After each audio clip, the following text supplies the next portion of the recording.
Hola, queridas amigas que nos acompañan en este hermoso día que Dios nos ha regalado. Antes de comenzar esta historia que les va a tocar el corazón muy profundo, tomemos un momento sagrado en silencio. Cierren los ojos conmigo, por favor. Que Dios Todopoderoso bendiga a cada madre que hoy nos escucha, a cada abuela que está ahí del otro lado de la pantalla, esté o no suscrita a nuestro canal. Que nunca falte la fe inquebrantable, la paciencia infinita y la esperanza eterna en sus corazones más puros. Que la Virgen de Guadalupe las proteja y que San José las cuide. Amén. Respiren hondo conmigo, amigas, porque la historia que les voy a contar hoy va a remover emociones muy profundas en sus almas. Es una historia de traición familiar, pero también de justicia divina. Una historia que nos recuerda que Dios nunca, pero nunca abandona a las madres de buen corazón. Dicen los abuelos de mi pueblo que Dios tarda pero no olvida, y esta historia que van a escuchar hoy lo demuestra de la manera más poderosa que puedan imaginar. Doña Esperanza Morales jamás levantó la voz cuando su propio hijo Ricardo la humilló delante de todos. Jamás maldijo cuando la echaron como a un perro de su propia casa. La casa donde había sido feliz por 40 años. Solo dijo con lágrimas en los ojos, Dios verá, Dios todo lo ve. Y efectivamente, amigas mías, Dios vio, porque lo que esta mujer sabia había escondido en el sótano de su casita durante 40 largos años, se convertiría en la justicia más perfecta, más precisa, más divina que van a ver en su vida. Una historia que les va a demostrar que cuando nosotros callamos y dejamos que Dios hable, Él siempre encuentra la manera de poner a cada quien en su lugar.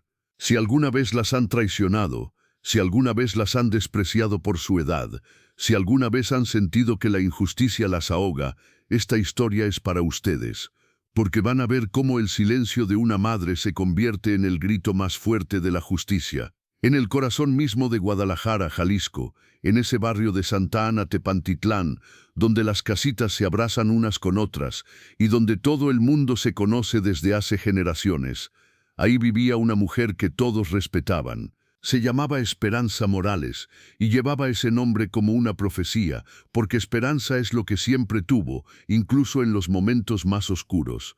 Doña Esperanza tenía 72 añitos, pero no se crean que era de esas viejitas agachadas y cansadas.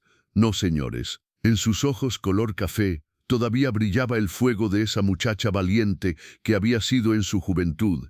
Esa muchachita que se había casado con Antonio contra la voluntad de sus padres porque sabía que era el amor de su vida. Su esposo, don Antonio Morales, había partido al cielo hace exactamente 2 años, 4 meses y 15 días. Esperanza contaba cada día porque cada día lo extrañaba como si hubiera sido el primero. 45 años de matrimonio no se olvidan así nomás.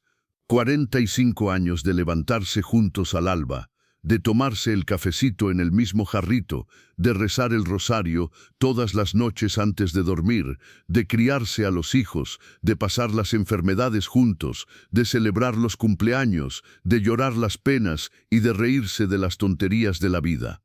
Antonio había sido barbero de profesión, pero también era carpintero por pasión. Con esas manitas que parecían hechas de oro puro, cortaba los cabellos de medio barrio por las mañanas y por las tardes se metía a su tallercito del sótano a hacer los roperos más hermosos, las mesas más fuertes, las sillas más cómodas que ustedes puedan imaginar. Los clientes venían de colonias lejanas, no más para que don Antonio les hiciera sus muebles, porque sabían que cuando Antonio Morales ponía sus manos en la madera, salía arte puro. Esperanza y Antonio habían tenido 2 hijos que eran como el día y la noche. Ricardo, el mayor, tenía 45 años y había salido a la familia por el lado que nadie quería recordar. Cuando era niño le decía mamacita linda a su madre y la llenaba de besitos. Pero conforme fue creciendo, conforme se fue juntando con las malas compañías del barrio, esa dulzura se le fue amargando hasta convertirse en pura codicia. Últimamente, incluso la palabra mamá salía fría de sus labios, como si le costara trabajo decirla. Ricardo se había casado con Patricia, una mujer que venía de una familia de dinero, pero que se había quedado sin nada cuando su papá quebró en los negocios.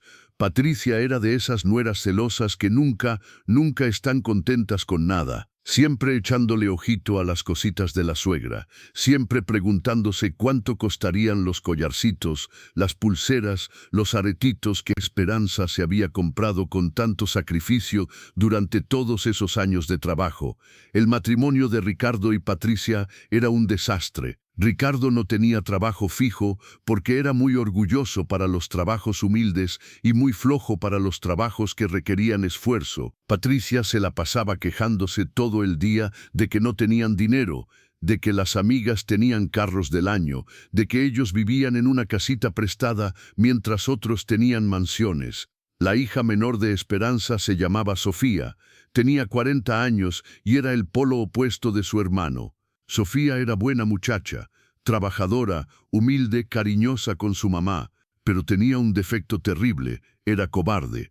Cuando su hermano Ricardo hablaba fuerte, Sofía se quedaba muda como pescado. Cuando Patricia decía barbaridades sobre la abuela, Sofía bajaba la cabeza y no decía ni pío. Quería defender a su mamá, pero le faltaba carácter, le faltaban las agallas para enfrentar al hermano mayor. Y luego estaba don Miguel Herrera, de 78 años, el vecino más querido del mundo entero. Miguel vivía en la casa de al lado desde hacía 30 años de ser compadres con Antonio, de prestarse las herramientas, de ayudarse en las enfermedades, de cuidarse los nietos, de ser hermanos sin tener la misma sangre. Don Miguel era viudo también. Su esposa Conchita había muerto 5 años atrás, y desde entonces él y Esperanza se habían vuelto inseparables, no en plan de romance, que esas habladurías eran pura maldad de la gente ociosa. No, ellos eran compañeros de soledad, se cuidaban uno al otro como buenos cristianos. Pero Miguel guardaba un secreto que nadie, absolutamente nadie más sabía. Miguel era el único ser humano sobre la tierra que conocía el secreto más grande de Antonio y Esperanza. Un secreto que había jurado ante Dios y ante la Virgen de Guadalupe que se llevaría a la tumba. La casita de Esperanza era chiquita pero acogedora, de esas casas mexicanas tradicionales que tienen alma propia. Tenía 3 recámaras pequeñitas que apenas cabía una cama y un ropero en cada una. Una salita con sus sillones de tela floreadita que Antonio había retapizado él mismo. Una cocina que olía siempre a frijoles refritos y a tortillas calentitas. Un patiecito con su limonero que daba los limones más jugosos del rumbo. Y lo más importante de todo, el sótano. Ese sótano había sido el reino de Antonio durante más de 20 años. Ahí tenía su taller de carpintería, con sus serruchos colgados en orden perfecto, sus metros amarillos enrolladitos, sus martillos de todos los tamaños, sus cajas llenas de clavos y tornillos organizados por medidas. Todo seguía exactamente igual desde el día que Antonio se murió. Esperanza no se atrevía a tocar ni un clavo, porque sentía que si movía algo, el alma de su esposo se iba a ir de ahí. Todas las mañanitas, cuando el gallo del vecino cantaba por primera vez, Esperanza se levantaba a las 5:30 en punto. Se ponía su bata azul cielo que Antonio le había regalado en su último cumpleaños, se amarraba el cabello blanco en una colita, se lavaba la cara con agua fría para despertarse bien y se iba derechito al patio. Ahí, bajo su limonero querido, se preparaba su cafecito de olla en el mismo jarrito de barro que había usado durante 45. Se sentaba en la sillita de plástico verde que Antonio le había puesto ahí para que viera salir el sol todas las mañanas. Y por media hora, mientras tomaba su café a sorbitos, le platicaba al limonero de todo lo que tenía en el corazón. «Buenos días, Antonio», le decía al árbol, como si su esposo estuviera ahí escuchándola. «Hoy se ve que va a hacer calor. Acuérdate de cuidar a Sofía en su trabajo, y si puedes hacer algo con Ricardo para que se componga, pues ni modo que no». Después del café venía el ritual sagrado del mercado. Esperanza se arreglaba bonito, porque una señora decente no sale desarreglada ni a la esquina. Se ponía su falda azul marino, su blusa blanca más limpia, sus zapatitos negros de amarrar, y se echaba su rebozo sobre los hombros. El mercado de Santa Ana era su segundo hogar. Ahí conocía a todas las marchantes desde hacía 30 años. Doña Carmen, que vendía las verduras más frescas, don Rafael, que tenía los mejores jitomates, la güerita Lupe, que vendía flores y que siempre le apartaba las más bonitas para que Esperanza las pusiera en su altarcito. «¿Cómo está doña Esperanza?», le preguntaban todas. «¿Y los hijos qué tal?». Esperanza siempre contestaba lo mismo: «Ahí van, gracias a Dios. Los hijos siempre son una bendición, aunque a veces no lo parezca». Las marchantes se reían porque conocían a Ricardo de toda la vida y sabían que el muchacho había salido medio rebelde, pero por respeto a Esperanza, nunca decían nada malo delante de ella. Por las tardes, después de comer y de lavar los trastes, Esperanza se ponía su vestido gris de todos los días, sacaba su sillita al portal de la casa y ahí se sentaba a tejer o a bordar, mientras veía pasar la vida del barrio. Los niños corriendo de regreso de la escuela, las mamás caminando al súper, los hombres regresando del trabajo, los abuelitos paseando a los nietitos, y por las noches cuando ya había cenado algo ligero y había visto las noticias en su televisorcito pequeño, Esperanza sacaba su rosario de madera y se hincaba frente al altarcito que tenía en la sala. Ahí estaba la Virgen de Guadalupe en el centro, San José del lado izquierdo, el Sagrado Corazón del lado derecho, y en medio de todos, la foto de bodas de ella y Antonio. Ave María Purísima, empezaba a rezar en voz bajita: «Diosito lindo, cuida a mis hijos.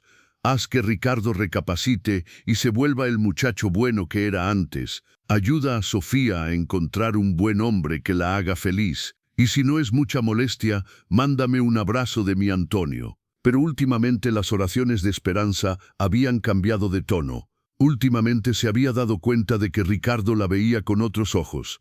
Ya no eran los ojos del hijo cariñoso, sino los ojos de alguien que está calculando. Calculando qué vale, calculando cuánto cuesta, calculando cómo sacar provecho. Ricardo había empezado a llegar a la casa con más frecuencia, pero no para visitarla por amor. Llegaba con Patricia, y los dos se ponían a ver la casa como si la estuvieran midiendo. Veían las paredes, veían los muebles, veían el tamaño del terreno, veían la ubicación del barrio. «Mamá», le había empezado a decir Ricardo, «¿no cree que esta casa le queda muy grande? Es mucho trabajo para una persona sola». Al principio, Esperanza no entendía hacia dónde iba la plática, pero poco a poco, plática tras plática, comentario tras comentario, se fue dando cuenta de la horrible verdad: su propio hijo quería vender la casa. «Mamá, los asilos ahora están muy bonitos, muy modernos. Ahí tendría enfermeras todo el día, actividades recreativas, gente de su edad para platicar». Cada vez que Ricardo mencionaba los asilos, Esperanza sentía como si le clavaran un cuchillo en el corazón. Asilo, la palabra más fea del mundo entero. La palabra que significa: ya no sirves, ya estorbas, ya es hora de que te vayas a morir lejos de nosotros. El domingo que cambió todo fue un domingo de febrero, de esos domingos fríos y grises que parecen hechos para las malas noticias. Esperanza estaba en su ritual matutino, tomando su café bajo el limonero, cuando vio llegar el carro de Ricardo por la calle. Pero ese día venía acompañado. Patricia iba en el asiento del copiloto, y atrás venía un señor que Esperanza no conocía. Se le hizo un nudo terrible en el estómago. El instinto de madre nunca falla, y el instinto le estaba gritando que algo muy malo estaba a punto de pasar. Ricardo se bajó del carro con una cara que Esperanza no le había visto nunca. Era la cara de alguien que ya había tomado una decisión y que no iba a cambiar de opinión sin importar lo que pasara. Patricia se bajó también, pero no saludó a su suegra como siempre hacía. Se quedó ahí parada, viendo hacia todos lados como si estuviera calculando números en su cabeza. El señor desconocido era un hombre como de 50 años, vestido con traje gris, portafolio en la mano, zapatos negros bien lustrados. Tenía la cara de esas personas que se ganan la vida con los problemas ajenos. «Buenos días, mamá», dijo Ricardo, pero lo dijo frío, como si fuera un empleado saludando a su jefe. «Siéntese que tenemos que platicar algo importante». Esperanza dejó su jarrito de café sobre la mesita de plástico y sintió como el mundo se le empezaba a mover debajo de los pies. «¿Qué pasa, hijo? ¿Quién es este señor? Después le explico.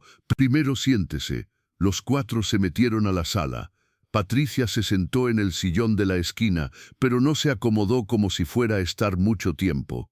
El señor del traje se sentó en el sillón principal, sacó unos papeles de su portafolio y los puso sobre la mesita de centro. Ricardo se sentó frente a su mamá y la vio fijamente a los ojos.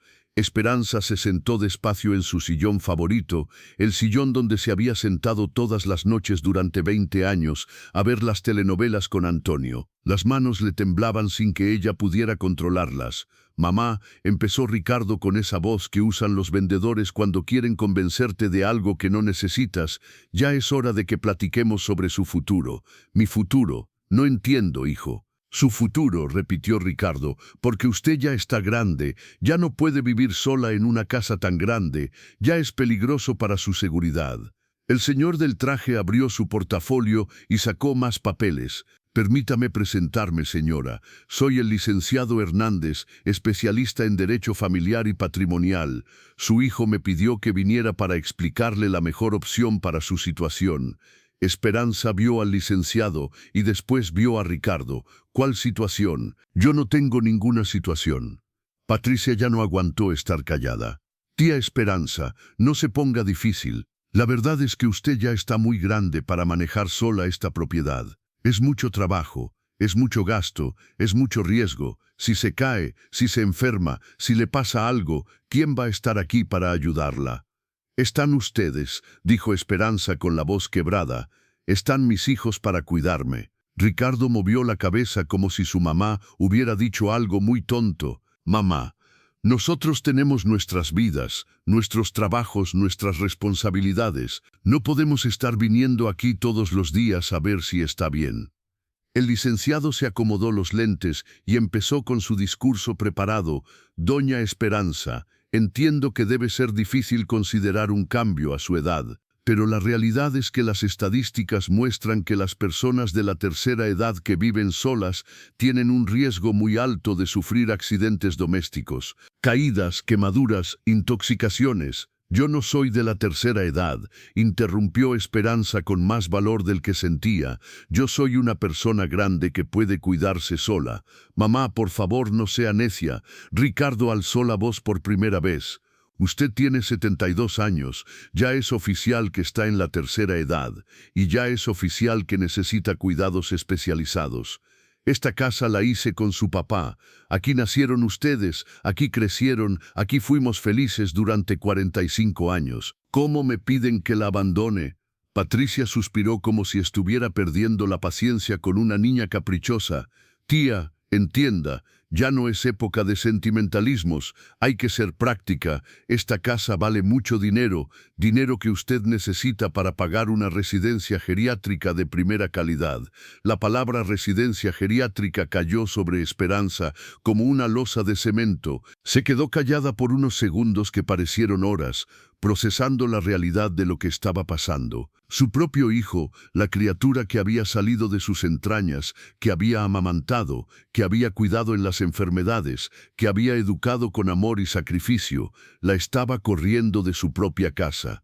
«No», dijo finalmente, con una voz que salió desde lo más profundo de su ser, «esta casa es mía, y aquí me voy a quedar hasta que Dios me llame a su lado». Ricardo se paró del sillón como si le hubieran dado un resorte. «Mamá, deje de ser tan terca. Usted ya no puede tomar decisiones racionales porque la edad le está afectando el juicio».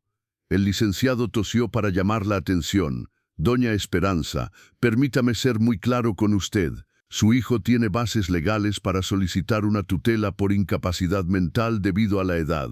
Si llegáramos a ese extremo, un juez podría ordenar que la propiedad sea administrada por su hijo como tutor legal». Esperanza sintió como si el mundo entero se hubiera vuelto loco. «Incapacidad mental. ¿Pero qué están diciendo? Yo estoy perfectamente bien de mi cabeza». «Mamá», Ricardo se acercó y se sentó en el brazo del sillón de su mamá, pero no para consolarla, sino para presionarla. «No queremos llegar a eso. Queremos que usted firme por las buenas, que entienda que esto es por su propio bien». «¿Por mi bien? Quitarme mi casa es por mi bien». «Sí, mamá, es por su bien porque va a estar cuidada, protegida, atendida las 24 horas del día, y también es por nuestro bien, porque francamente nosotros tenemos muchas deudas y necesitamos el dinero de la venta. Ahí estaba la verdad cruda, despiadada, horrible. Ricardo no se preocupaba por el bienestar de su mamá. Ricardo se preocupaba por el dinero de la venta de la casa. Esperanza se paró del sillón con una dignidad que ninguno de ellos esperaba. Fuera de mi casa, los tres, fuera de mi casa en este momento. Patricia se paró también, con la cara roja de coraje. Esperanza, no sea ridícula. Usted va a terminar firmando, de una manera o de otra. Fuera de mi casa, gritó Esperanza con una voz que no sabía que tenía. Ricardo agarró a su mamá por los brazos, no con violencia pero sí con firmeza. Mamá, cálmese, no se altere que le puede dar un infarto. Mire, le voy a dar una semana para que lo piense, pero va a firmar, porque no tiene más opción. Los tres se fueron, dejando a Esperanza sola en su sala con los papeles del licenciado sobre la mesita.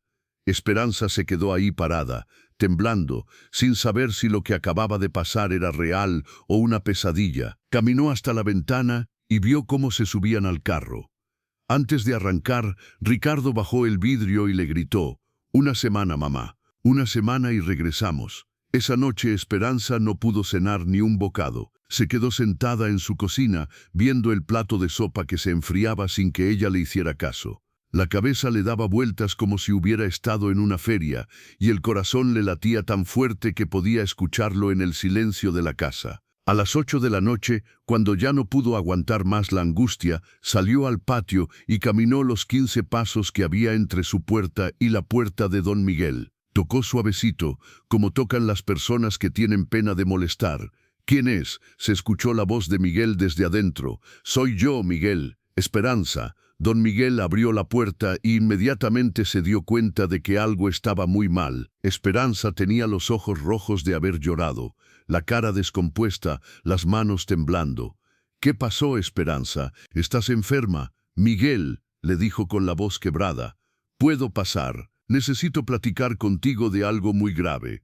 Miguel la hizo pasar a su cocina, le puso agua a hervir para un té de tila y se sentó frente a ella en silencio hasta que ella estuviera lista para hablar. «Miguel», empezó Esperanza cuando ya tenía la taza de té caliente entre las manos, «Ricardo me quiere quitar la casa». Don Miguel casi se atraganta con su té. «¿Cómo que te quiere quitar la casa?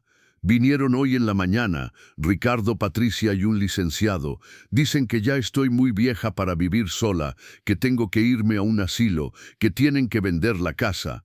Miguel se quedó callado por un momento largo, procesando la información. «Pero la casa es tuya, Esperanza. Tú eres la dueña. El licenciado dice que pueden pedir una tutela por incapacidad mental. Dice que un juez puede obligarme a que ellos administren mis bienes. Eso son puras mentiras, Esperanza. Tú estás perfectamente bien de tus facultades. Lo sé, Miguel, pero me están presionando, me están chantajeando. Ricardo dice que tiene muchas deudas, que necesita el dinero de la venta». Miguel se paró de la mesa y empezó a caminar por la cocina como león enjaulado.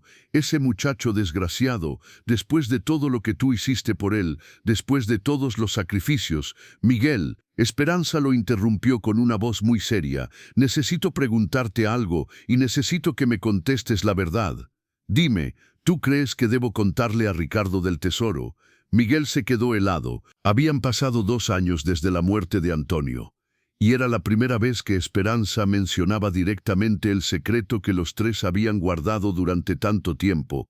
«Esperanza», empezó Miguel muy despacio, «ese es un tema muy delicado». «Ya sé que es delicado, pero Ricardo dice que no hay dinero, que necesitan vender la casa para pagar sus deudas. Si le digo del tesoro, a lo mejor ya no quiere vender». Miguel se sentó otra vez y agarró las manos de Esperanza. «Mira, mi hija, yo conocí a Ricardo desde que era un niño chiquito. Lo vi crecer, lo vi convertirse en el hombre que es ahora. Y el hombre que es ahora es codicioso, egoísta, sin escrúpulos. Es mi hijo Miguel. Sí, es tu hijo, pero también es un hombre que te está corriendo de tu casa por dinero. ¿Tú crees que si se entera del tesoro te va a respetar más o te va a presionar más?» Esperanza se quedó callada, porque en el fondo de su corazón sabía que Miguel tenía razón. «Esperanza», continuó Miguel, Antonio me hizo jurar que nunca le diría a nadie del tesoro mientras tú estuvieras viva. Me hizo jurar que era un secreto entre nosotros tres, para protegerte a ti y para proteger el futuro de la familia. ¿Pero qué futuro, Miguel? Ricardo me quiere meter a un asilo. Sofía no tiene el valor de defenderme. ¿Qué futuro me queda? Miguel se quedó pensativo por varios minutos. Finalmente habló. Esperanza, tú confías en la justicia de Dios. Sabes que sí. Entonces deja que Dios decida qué hacer con el tesoro. Si Ricardo te quita la casa sin saber lo que hay adentro, será porque Dios no quiere que él lo tenga. Y si algún día sale a la luz, será porque Dios decidió que era el momento. Esperanza se tomó su té de tila de un sorbo y se paró de la mesa. Tienes razón, Miguel. Antonio siempre decía que había que confiar en la voluntad de Dios. Entonces, ¿qué vas a hacer? Esperanza respiró hondo antes de contestar. Voy a resistir todo lo que pueda, pero si no tengo más opción, voy a firmar esos papeles, pero Ricardo nunca se va a enterar del tesoro. La semana que siguió fue la más larga y amarga en la vida de Esperanza. Todos los días esperaba que Ricardo apareciera por la puerta con sus amenazas y sus presiones. Todos los días se despertaba con la esperanza de que todo hubiera sido una pesadilla, y todos los días se daba cuenta de que la pesadilla era su nueva realidad. El viernes por la mañana, exactamente una semana después de la primera visita, Ricardo regresó. Pero esta vez no venía solo con Patricia y el licenciado. Esta vez traía refuerzos. Un señor mayor con portafolio más grande, una señora vestida de enfermera y otro hombre que se presentó como evaluador certificado. Esperanza los vio llegar desde la ventana de su cocina y sintió como si estuviera viendo llegar a los verdugos. Se sentó en la mesa de la cocina, juntó las manos como si fuera a rezar y se preparó para la batalla final. «Buenos días, mamá», dijo Ricardo cuando ella les abrió la puerta. «Espero que ya haya reflexionado sobre nuestra plática». «Buenos días, hijo», contestó Esperanza con toda la dignidad que pudo juntar. Todos entraron a la sala como si fueran los dueños de la casa. El evaluador inmediatamente sacó una libreta y empezó a medir las paredes, a ver los techos, a calcular los metros cuadrados. La enfermera se sentó al lado de Esperanza y le sonrió con esa sonrisa falsa que usan las personas que trabajan con viejitos. «Doña Esperanza», dijo la enfermera con voz melosa, «mi nombre es enfermera González y trabajo en la Residencia Geriátrica San Francisco, una institución de primer nivel donde va a estar muy cómoda y muy bien cuidada». El licenciado nuevo, que se presentó como Dr. Ramírez, especialista en tutelas y curatelas, abrió su portafolio y sacó una pila de papeles más grande que la de la semana anterior. «Señora Morales», dijo el doctor Ramírez con esa voz de robot que tienen los abogados, «he revisado su caso con detenimiento y lamento informarle que efectivamente, por su edad y por el riesgo que representa vivir sola, tenemos bases sólidas para solicitar una tutela judicial». «¿Qué significa eso?», preguntó Esperanza, aunque ya se imaginaba la respuesta. «Significa que si usted no firma voluntariamente los documentos de venta, nosotros podemos ir ante un juez y solicitar que la declaren legalmente incapaz de manejar sus bienes.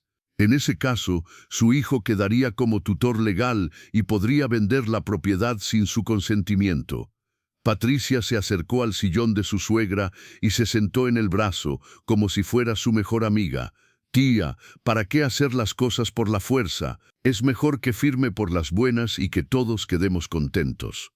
El evaluador terminó de tomar sus medidas y se acercó al grupo. «Señora, he hecho una evaluación preliminar de la propiedad, considerando la ubicación, el tamaño del terreno y el estado de la construcción. Mi estimación es que la casa tiene un valor comercial de 850,000 pesos. A Esperanza se le cortó la respiración. «¿850,000 pesos? Sí, señora, es una cantidad considerable. Con esa cantidad usted puede pagar 5 años por adelantado en la residencia más exclusiva de Guadalajara y todavía le sobraría dinero para gastos personales». Ricardo se sentó frente a su mamá y la vio a los ojos. «Ve, mamá, con ese dinero va a vivir como reina en la residencia. ¿Y ustedes qué van a sacar de todo esto?», preguntó Esperanza con esa claridad mental que a veces tienen las personas cuando están contra la pared. Ricardo se puso colorado, pero contestó: «Bueno, mamá, nosotros también somos sus hijos. También tenemos derecho a una parte de la herencia familiar». «¿Cuánta parte?». Patricia contestó por su marido: «La mitad, tía. Mitad para usted, mitad para nosotros. Es lo justo». «Lo justo, 42.25.000 pesos para ustedes, es lo justo».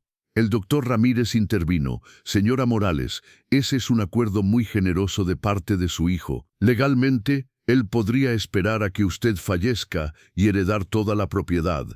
Al hacer este trato ahora, le está garantizando que usted tenga recursos para sus últimos años».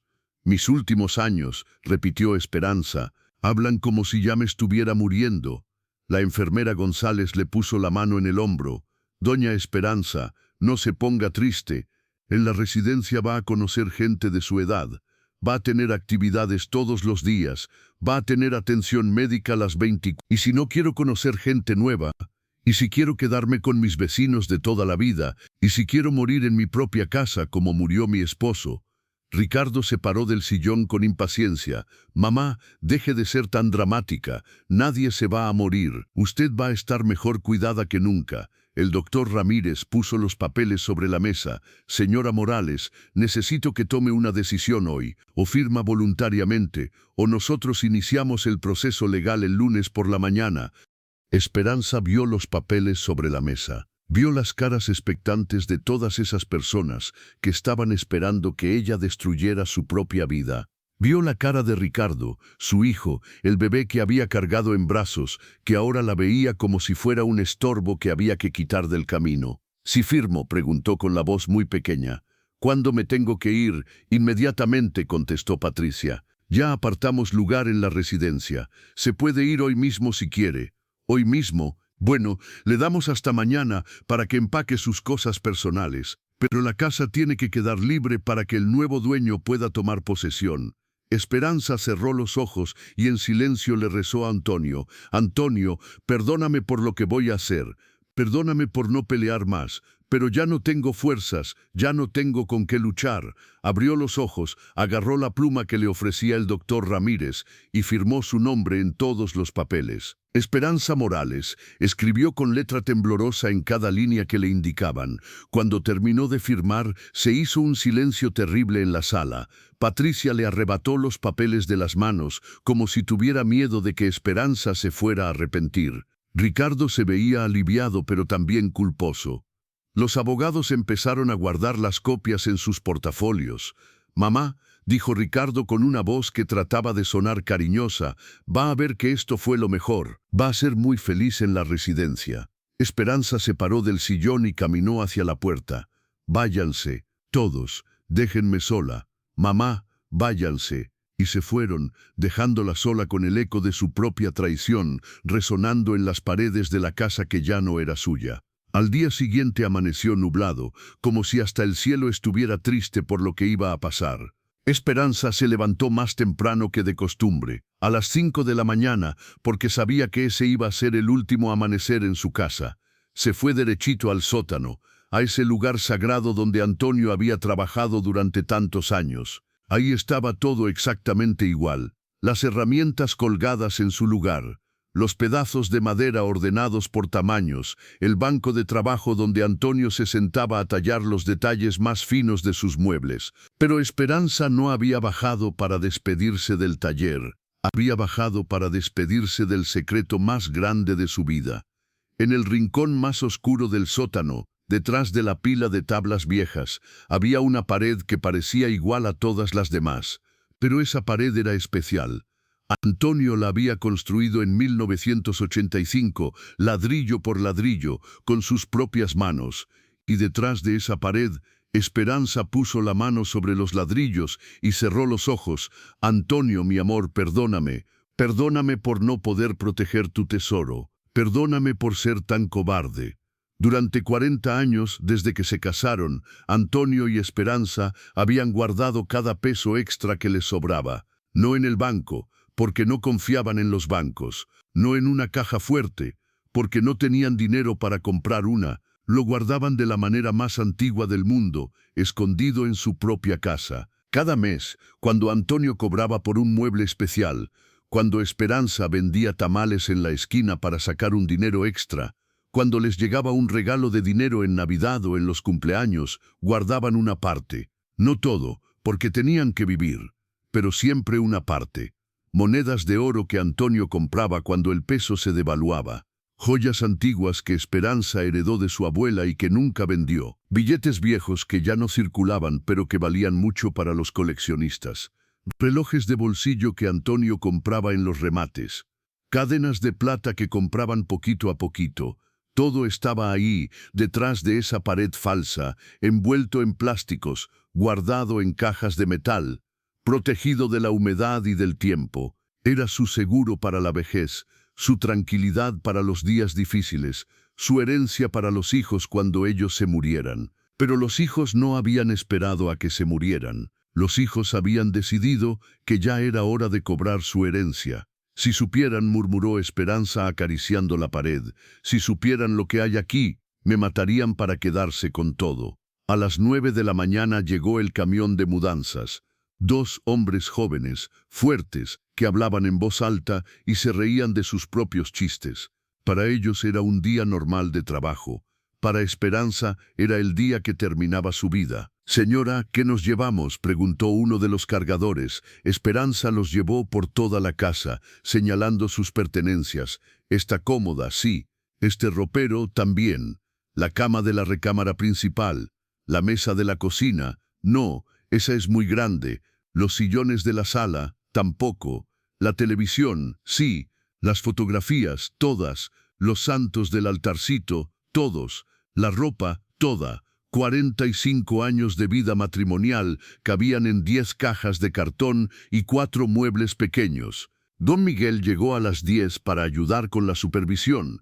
No podía cargar nada porque ya estaba muy grande, pero se quedó ahí, acompañando a Esperanza, dándole fuerzas con su presencia. «Esperanza», le dijo en voz baja mientras los cargadores subían las cajas al camión, «todavía es tiempo de decirles del tesoro». «No, Miguel, ya tomé la decisión, que Dios decida qué hacer con él. Pero ese dinero te pertenece, es tu seguridad. Mi seguridad se acabó ayer cuando firmé esos papeles. Ahora mi seguridad está en manos de Dios». Los cargadores terminaron a las 12 del día. La casa se veía vacía, fría, como un cascarón sin alma. Esperanza caminó por todos los cuartos una última vez, tocando las paredes, despidiéndose de cada rincón. En la recámara principal se quedó parada unos minutos frente a la cama donde había dormido con Antonio durante 45 años. En la cocina acarició la estufa donde había cocinado miles de comidas. En la sala tocó la pared donde estaba colgado el retrato de bodas que ya se habían llevado y finalmente bajó al sótano. Ahí se quedó 5 minutos en silencio absoluto, rezando, despidiéndose del alma de Antonio, despidiéndose del tesoro que había sido el orgullo de su vida. «Adiós, mi amor», le dijo al sótano vacío. «Cuida nuestro secreto». A la 1 de la tarde llegó Ricardo con Patricia a recoger las llaves. No preguntaron cómo se sentía su mamá. No preguntaron si necesitaba ayuda con algo.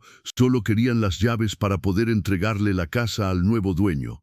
«Las llaves, mamá», dijo Ricardo extendiendo la mano. Esperanza sacó de su bolsa el llavero que había usado durante 25 años. 3 llaves, la de la puerta principal, la del portón del patio y la del sótano. Las miró una última vez y se las entregó a su hijo. «La casa ya no es mía», dijo con una voz que sonaba hueca. «No, mamá, ya no es suya. Pero va a ver que hicimos lo correcto». Don Miguel ayudó a Esperanza a subirse al taxi que la llevaría a la residencia San Francisco. Mientras el taxi se alejaba, Esperanza vio por última vez su casa, su barrio, su vida. «Diosito mío», rezó en silencio, «hágase tu voluntad». La familia Méndez era exactamente lo que cualquier padre desearía para sus hijos. Carlos Méndez, de 35 años, era ingeniero civil, un hombre trabajador y honesto que se había ganado el dinero para comprar esa casa con puro esfuerzo y sacrificio. Su esposa Ana, de 32 años, era maestra de primaria, una mujer dulce que creía en la bondad de la gente y en hacer el bien sin mirar a quién. Tenían 2 niños preciosos. Carlitos de 8 años, que era igualito al papá, pero con la sonrisa de la mamá, y Anita de 5 años, que era una muñequita traviesa que llenaba la casa de risas. Cuando recibieron las llaves de la casa, estaban emocionadísimos. Habían estado ahorrando durante 8 años para comprar su primera casa propia, viviendo en departamentos rentados, guardando cada peso, soñando con el día en que tendrían su hogar. «Esta casa tiene muy buena vibra», dijo Ana la primera vez que entraron como dueños. «Se siente que aquí fue feliz una familia». Carlos caminó por todos los cuartos, midiendo espacios, planeando las remodelaciones. «Vamos a pintarla completa, cambiar los pisos del baño y convertir el sótano en cuarto de juegos para los niños». Los primeros días se dedicaron a limpiar y pintar los cuartos de arriba. Ana escogió colores alegres: amarillo para la cocina, verde claro para la sala, rosa para el cuarto de Anita, azul para el cuarto de Carlitos. La casa empezó a transformarse, a llenarse de vida nueva, pero cuando llegó el momento de trabajar en el sótano, Carlos se encontró con una sorpresa. «Ana, baja a ver esto», le gritó a su esposa desde el sótano. Ana bajó y vio a su marido parado frente a una de las paredes, tocándola con los nudillos. «¿Qué pasa, amor? Esta pared suena hueca. Escucha». Carlos golpeó la pared con los nudillos y efectivamente sonaba diferente a las otras paredes. «A lo mejor es una tubería», sugirió Ana. «No, mira, esta pared se ve más nueva que las otras. Y fíjate en los ladrillos, están acomodados diferente». Carlos era ingeniero, tenía ojo para esas cosas. Se dio cuenta inmediatamente de que esa pared había sido construida después que las otras y que había sido construida para ocultar algo. «¿Tú crees que hay algo escondido atrás?», preguntó Ana con curiosidad. «No sé, pero me da mucha curiosidad. ¿Te parece si investigo?». Ana se rió. «Ándale, a ver qué encuentras. A lo mejor era el escondite secreto de la señora que vivía aquí». Al día siguiente, sábado por la mañana, Carlos bajó al sótano con su martillo y su cincel. Empezó a golpear suavemente la pared, tratando de encontrar el punto más débil. Con el primer golpe fuerte se desprendieron algunos pedazos de cemento. Con el segundo golpe se aflojó un ladrillo. Carlos lo jaló con las manos y salió completo. «Ana, ven rápido», gritó Carlos con una emoción que se escuchaba hasta arriba. Ana bajó corriendo. «¿Qué pasó? ¿Te lastimaste?». «No, hay algo adentro».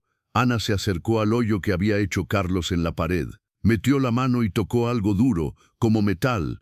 «Carlos, hay cajas adentro». Carlos siguió quitando ladrillos hasta que el hoyo fue lo suficientemente grande para sacar lo que había adentro. Primero salió una caja de metal del tamaño de una caja de zapatos. Pesaba mucho. «¿Qué crees que sea?», preguntó Ana. «Vamos a ver». Carlos abrió la caja con cuidado. Adentro había monedas de oro envueltas en papel periódico, joyas antiguas guardadas en bolsitas de tela y un sobre amarillo cerrado. Ana se quedó sin habla. «Carlos, esto parece muy valioso». Carlos sacó la segunda caja. Era más grande y pesaba más. Adentro había más monedas, cadenas de plata, relojes antiguos y billetes viejos en perfecto estado. La tercera caja era la más pesada de todas. Cuando la abrieron, encontraron más oro del que habían visto en toda su vida. «Ana», dijo Carlos con la voz temblando, «esto es una fortuna». Ana abrió el sobre amarillo que habían encontrado en la primera caja. Adentro había una carta escrita a mano con letra muy cuidadosa.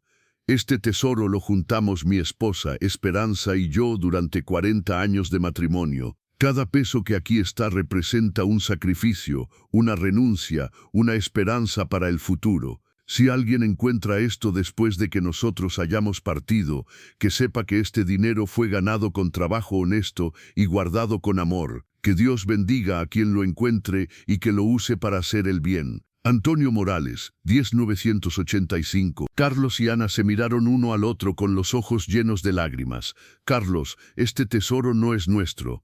«Tienes razón, Ana, es de la señora que vivía aquí, doña Esperanza. Pero ella vendió la casa, su hijo nos la vendió. Eso significa que ella no sabía que esto estaba aquí o que no les dijo a los hijos». Ana agarró la carta y la volvió a leer.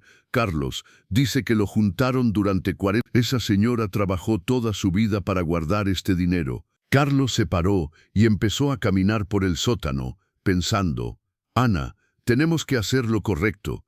¿Qué es lo correcto? Buscar a doña Esperanza y entregarle su tesoro.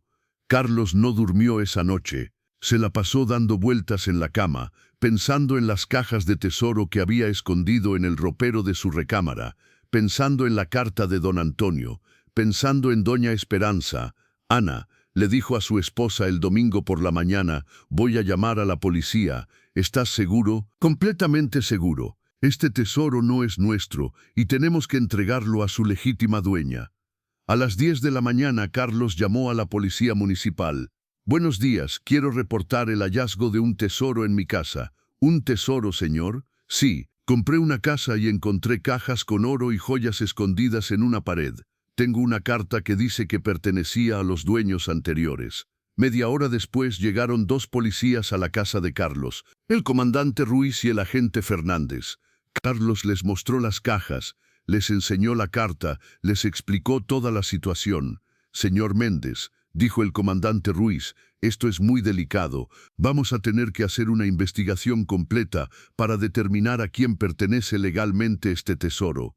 Yo sé a quién pertenece. A doña Esperanza Morales, que vivía aquí antes que nosotros. ¿Y dónde está esa señora ahora? No sé. Su hijo Ricardo fue quien nos vendió la casa. El agente Fernández tomó fotografías de todo, las cajas, las monedas, las joyas, la carta de don Antonio. Todo se documentó como evidencia. Señor Méndez, dijo el comandante, vamos a llevarnos las cajas para ponerlas en custodia mientras hacemos la investigación. Le vamos a dar un recibo oficial de todo lo que nos llevamos. Perfecto, comandante. Yo no quiero quedarme con nada que no sea mío. Esa misma tarde los policías fueron a buscar a Ricardo Morales. Lo encontraron en su casa, sentado en la sala viendo televisión, muy tranquilo. «¿Ricardo Morales?», preguntó el comandante Ruiz. «Sí, soy yo. ¿Qué se les ofrece? Somos de la policía municipal. Necesitamos hacerle algunas preguntas sobre la casa que vendió en Santa Ana Tepantitlán». Ricardo se puso nervioso inmediatamente. «¿Qué pasa con esa casa? Ya la vendí, ya no es mi problema. Señor Morales, en esa casa se encontró un tesoro escondido en el sótano. Un tesoro que aparentemente pertenecía a sus padres. A Ricardo se le cayó el control remoto de las manos. ¿Un tesoro? ¿Cuál tesoro? Monedas de oro, joyas, relojes antiguos, todo guardado en cajas de metal, con una carta firmada por Antonio Morales». Patricia, que estaba escuchando desde la cocina, salió corriendo. «Dijeron oro. ¿Cuánto oro?». El agente Fernández contestó, «Estamos hablando de una cantidad considerable. Todavía no tenemos la valuación exacta, pero podrían ser varios cientos de miles de pesos». Ricardo se paró del sillón como si le hubieran prendido fuego. «Eso es nuestro. Somos los herederos legales». «No tan rápido, señor Morales. Según la carta que encontramos, el tesoro pertenecía a Antonio y Esperanza Morales. Su madre está viva». «Sí, está viva». «¿Dónde vive actualmente?». Ricardo se quedó callado. No quería decir que había metido a su mamá a un asilo. Patricia contestó por él. «Está en una residencia geriátrica». «¿Y ella sabía de la existencia de este tesoro cuando vendió la casa?». Ricardo mintió. «Claro que sabía. Ella estaba de acuerdo con la venta».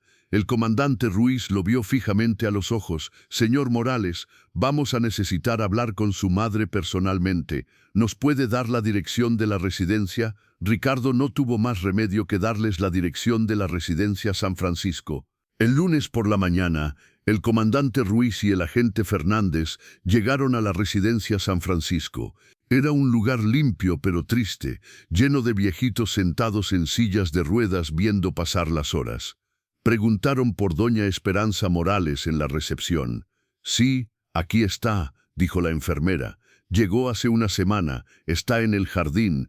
Encontraron a Esperanza sentada sola, en una banca bajo un árbol, viendo a otros ancianos caminar lentamente por los senderos del jardín. Tenía la mirada perdida, como si estuviera viendo algo que nadie más podía ver. «¿Doña Esperanza Morales?», preguntó el comandante con mucho respeto. Esperanza levantó la vista. «Sí, soy yo. ¿Qué se les ofrece?». «Señora, somos de la policía municipal. Necesitamos hablar con usted sobre su casa anterior». A Esperanza se le aceleró el corazón. Mi casa. ¿Qué pasa con mi casa? Señora, los nuevos dueños encontraron algo escondido en el sótano, un tesoro. Esperanza se quedó completamente inmóvil. Por unos segundos no respiró, no parpadeó, no se movió. El mundo se detuvo a su alrededor. ¿Un tesoro?, preguntó finalmente con la voz muy pequeña. Sí, señora, cajas con monedas de oro, joyas, objetos de valor, y una carta firmada por su esposo Antonio. Las lágrimas empezaron a correr por las mejillas de Esperanza. Antonio, el tesoro de Antonio.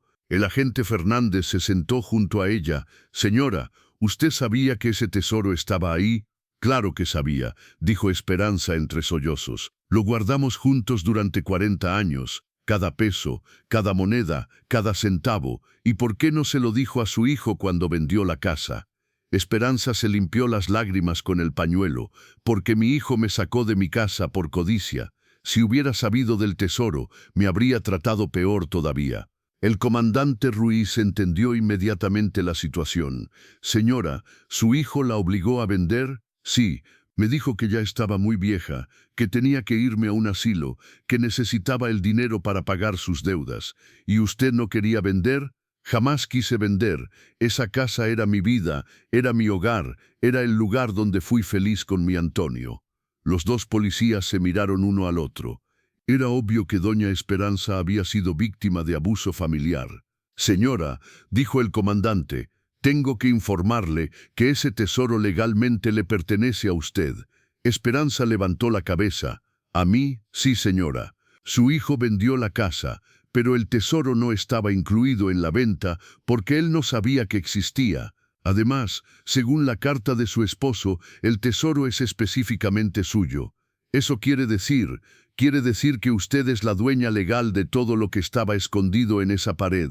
Esperanza se quedó callada por un momento muy largo. Después preguntó, ¿cuánto vale? Todavía no tenemos la valuación final, pero nuestros expertos estiman que vale por lo menos 800,000 pesos, posiblemente más. Esperanza se tapó la cara con las manos y empezó a llorar, pero no eran lágrimas de tristeza, eran lágrimas de alivio, de justicia, de esperanza recuperada. Dios mío, murmuró, Dios mío santo, señora, dijo el agente Fernández, también tenemos que informarle que la familia que compró su casa quiere hablar con usted. ¿Para qué? Para entregarle personalmente su tesoro. Son gente muy honesta que desde el primer momento dijeron que iban a hacer lo correcto. Esa misma tarde llevaron a Esperanza de vuelta a su antigua casa. Don Miguel estaba esperándola en la puerta porque Carlos había ido a buscarlo para que acompañara a su amiga. Cuando Esperanza vio a don Miguel empezó a llorar otra vez. Miguel, Dios nos hizo justicia. Ya lo sé, Esperanza, ya me contaron los policías. Carlos y Ana recibieron a Esperanza como si fuera su propia abuela. Ana la abrazó y le dijo, Doña Esperanza, qué gusto conocerla finalmente. Esta casa está llena de amor, se siente el amor que usted y su esposo pusieron aquí. Carlos le entregó personalmente las 3 cajas. Esto es suyo, doña Esperanza, nunca fue nuestro. Esperanza abrió las cajas una por una, tocando cada moneda, cada joya, recordando cuándo y cómo las habían conseguido. Esta pulsera, dijo agarrando una pulsera de oro, me la compró Antonio para nuestro primer aniversario, y este reloj era de su papá. Ana se sentó junto a ella. Doña Esperanza, cuéntenos la historia de su tesoro. Y Esperanza les contó. Les contó de los 40 años ahorrando peso por peso, de los sacrificios para guardar cada moneda, de los sueños que tenían de dejarles una herencia a sus hijos. ¿Y su hijo no sabía nada?, preguntó Carlos. Nunca le dijimos. Antonio decía que había que guardar el secreto hasta que fuéramos muy viejitos, para que nadie nos presionara. ¿Y qué va a hacer ahora?, preguntó Ana. Esperanza sonrió por primera vez en muchos días. Lo primero que voy a hacer es salirme de ese asilo horrible. Lo segundo es comprarme una casa bonita. Y lo tercero es ayudar a familias que estén pasando por lo mismo que pasé yo. En eso llegó Ricardo con Patricia, corriendo como locos. Habían sabido que su mamá estaba en la casa recogiendo su tesoro. «Mamá», gritó Ricardo desde la puerta, «ese tesoro también es nuestro. Somos familia. Esperanza se paró lentamente y vio a su hijo. Ya no sentía coraje, ya no sentía dolor, sentía lástima. «Ricardo», le dijo con una voz tranquila y segura, «tú me vendiste por dinero, tú me sacaste de mi casa para pagar tus deudas, tú me metiste a un asilo para deshacerte de mí.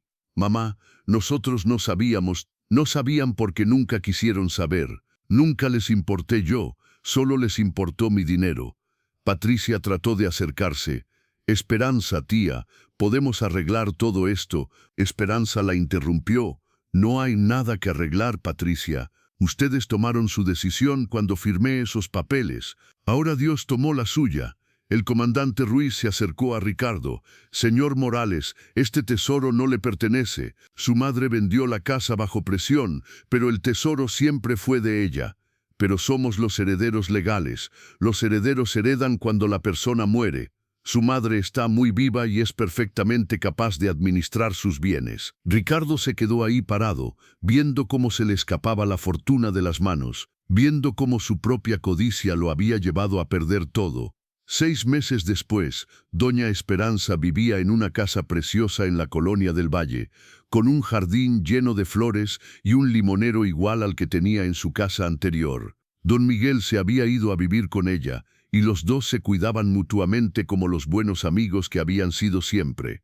Con su tesoro, Esperanza había creado una fundación para ayudar a ancianos que estaban siendo maltratados por sus familias. Todos los días llegaban personas pidiendo ayuda y Esperanza nunca decía que no. Carlos y Ana se habían vuelto como sus nietos adoptivos.